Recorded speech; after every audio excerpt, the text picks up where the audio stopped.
سابق وزیر اعظم عمران خان کا 17 جنوری کا اڈیالہ جیل سے پیغام۔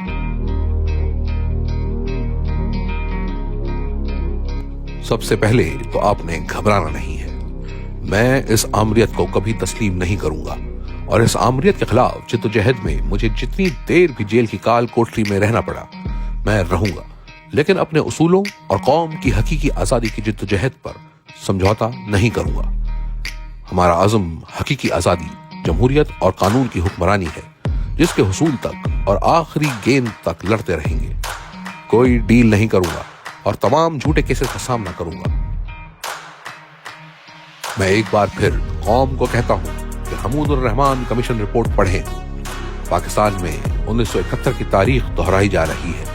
یحییٰ خان نے بھی ملک کو تباہ کیا، اور آج بھی ڈکٹیٹر اپنی آمریت بچانے کے لیے اور اپنی ذات کے فائدے کے لیے یہ سب کر رہا ہے، اور ملک کو تباہی کے دہانے پر لا کر کھڑا کر دیا ہے۔ آج القادر ٹرسٹ کے کالے فیصلے کے بعد عدلیہ نے اپنی ساکھ مزید تباہ کر دی ہے۔ جو جج آمریت کو سپورٹ کرتا ہے اور اشاروں پر چلتا ہے، اسے نوازا جاتا ہے۔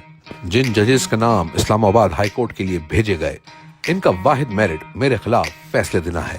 یہ کیس تو دراصل نواز شریف اور اس کے بیٹے کے خلاف ہونا چاہیے تھا، جنہوں نے برطانیہ میں اپنی 9 ارب کی پراپرٹی ملک ریاض کو 18 ارب میں بیچی۔ سوال تو یہ ہونا چاہیے کہ ان کے پاس 9 ارب کہاں سے آئے؟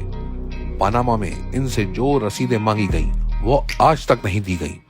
قاضی فائز عیسیٰ کے ساتھ مل کر حدیبیہ پیپر ملز میں اربوں روپے کی منی لانڈرنگ معاف کروائی گئی۔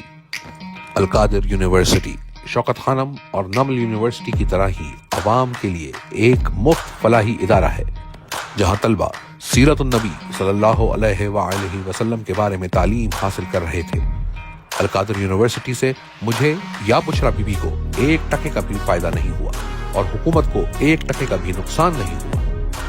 القادر ٹرسٹ کی زمین بھی واپس لے لی گئی، جس سے صرف غریب طلبہ کا نقصان ہوگا جو سیرت النبی صلی اللہ علیہ وآلہ وسلم کے بارے میں تعلیم حاصل کر رہے تھے۔ القادر ٹرسٹ کا ایسا فیصلہ ہے جس کا پہلے ہی سب کو پتہ تھا۔ چاہے فیصلے کی تاخیر ہو یا سزا کی بات، سب پہلے ہی میڈیا پر آ جاتا ہے۔ عدالتی تاریخ میں ایسا مذاق کبھی نہیں دیکھا گیا۔ جس نے فیصلہ جج کو لکھ کر بھیجا ہے، اسی نے میڈیا کو بھی لیک کیا۔ میری اہلیہ ایک گھریلو خاتون ہے جن کا سیاست سے کوئی تعلق نہیں ہے۔ بشرا بی بی کو صرف اس لیے سزا دی گئی تاکہ مجھے تکلیف پہنچا کر مجھ پر دباؤ ڈالا جائے۔ ان پر پہلے بھی گھٹیا کیسز بنائے گئے، لیکن بشرا بی بی نے ہمیشہ اسے اللہ کا امتحان سمجھ کر مقابلہ کیا ہے، اور وہ میرے کاز کے ساتھ کھڑی رہی ہیں۔ مذاکرات میں اگر 9 مئی اور 26 نومبر پر جوڈیشل کمیشن بنانے پر کوئی پیش رفت نہیں ہوتی تو وقت ضائع کرنے کا کوئی فائدہ نہیں۔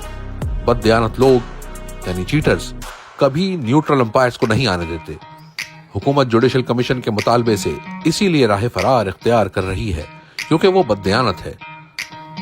You could try to play but you're never gonna beat me. Look the other way, what I'm doing ain't easy. Bloody hands stained from the people who deceive me. Muddy hands break through the chains, go free me.